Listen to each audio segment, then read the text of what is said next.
Ada yang perlu kita sebutkan teman-teman sekalian, walaupun sebenarnya menyebutkan ini bukan berarti Nabi SAW membutuhkannya, tidak sama sekali. Nabi SAW jauh lebih mulia daripada tanda-tanda ini. Tapi pada saat beliau lahir, ternukillah di Mekah, di Madinah, beberapa kejadian yang memang ahli sejarah angkat.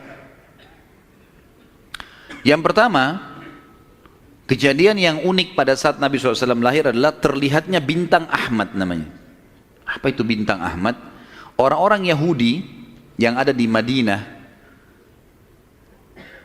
itu meyakini kalau Nabi terakhir yang mereka tunggu di Madinah keluar itu, kalau dia lahir akan kelihatan bintang yang mereka istilahkan dengan bintang Ahmad, dan mereka mengukir-ngukir bintang itu sesuai dengan keterangan dari Taurat. Seperti itulah pemahamannya pada saat itu. Allahu alam tentang masalah kebenaran masalah bintang ini, tapi yang jelas kebenaran bintang itu bisa dipercaya atau tidak, karena kita dalam Islam taunya bintang nggak boleh dipercaya gitu kan.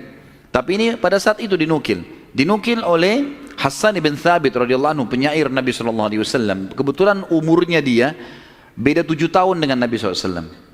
Beliau mengatakan setelah masuk Islam, setelah Nabi SAW hijrah ke Madinah, beliau mengatakan pada hari Nabi SAW lahir, aku kebetulan berada di salah satu benteng Yahudi, dan naiklah di malam hari kebetulan salah satu pendeta Yahudi lalu teriak dengan suara keras, wahai Yahudi, hai sekalian kaum Yahudi, sungguh telah terlihat pada malam ini bintangnya Ahmad, dan tidak terlihat kecuali pada saat ia lahir. Dan menurut Hassan ibn Thabit radhiyallahu anhu, memang umurnya beda 7 tahun dengan Nabi SAW, dan pada hari itu memang hari kelahiran baginda Nabi SAW. Yang kedua dinukil oleh para ulama tentang masalah kejadian-kejadian unik adalah Nabi SAW pada saat lagi Aminah melahirkan, maka dikatakan melahirkan tanpa ada rasa kesulitan sedikit pun, jadi sangat mudah. Bahkan sebagian athar menyebutkan Aminah tidak dibantu oleh orang. Tiba-tiba Nabi SAW keluar begitu saja.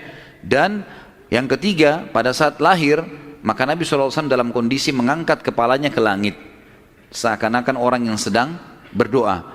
Yang keempat, Nabi SAW lahir dalam kondisi sudah terkhitan. Sudah terkhitan. Yang kelima, Nabi SAW lahir juga tanpa terbebani lagi dengan sisa tali pusar, udah nggak ada. Lahir sudah terkhitan, ya, lahir sudah tidak ada tali pusarnya.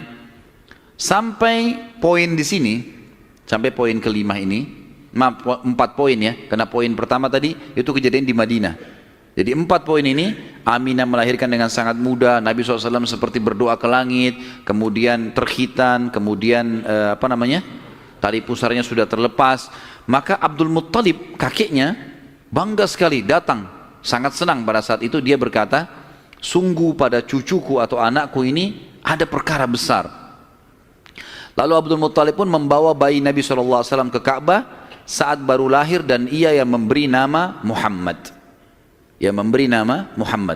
Baik, ada sedikit rahasia masalah nama Muhammad ini. Perlu teman-teman tahu, nama Muhammad sebelum Nabi Muhammad SAW tidak dikenal oleh orang-orang Arab. Gak ada satupun orang Arab bernama Muhammad pada saat itu, belum ada. Terus dari mana nama ini? Kok Abdul Muttalib bisa berikan nama cucunya? Ada kisahnya. Jauh sebelum lahir Nabi SAW, Abdul Muttalib pernah jalan-jalan ke negeri Syam bersama dengan 3 orang sahabatnya. Yang pertama Sulaiman bin Mujazi', salah satu kepala suku di Mekah. Yang kedua Hulayla bin Hajij. Dan yang ketiga Himran bin Rabi'ah. 3 orang ini bersama Abdul Muttalib, 4 orang ini pergi ke negeri Syam. Pas tiba di negeri Syam, ada salah satu pendeta Nasrani menemui mereka lalu berkata, kalian dari mana? Kata Abdul Muttalib, dari Jazirah Arab. Dari mana tempatnya? Dari kota Mekah. Kata pendeta itu, dari kota kalian nanti akan keluar Nabi terakhir. Dan Nabi terakhir itu bernama Muhammad. Kata Abdul Muttalib, dari mana engkau tahu itu semua? Dia bilang, dari kitab kami, dalam Injil disebutkan namanya Muhammad. Maka keempat orang ini bertekad pada saat itu untuk memberikan nama kalau mereka dikaruniai anak setelah itu atau cucu, Muhammad. Dan dari 4 orang ini, pada saat balik ke Mekah, orang yang pertama mendapatkan cucu laki-laki adalah Abdul Muttalib.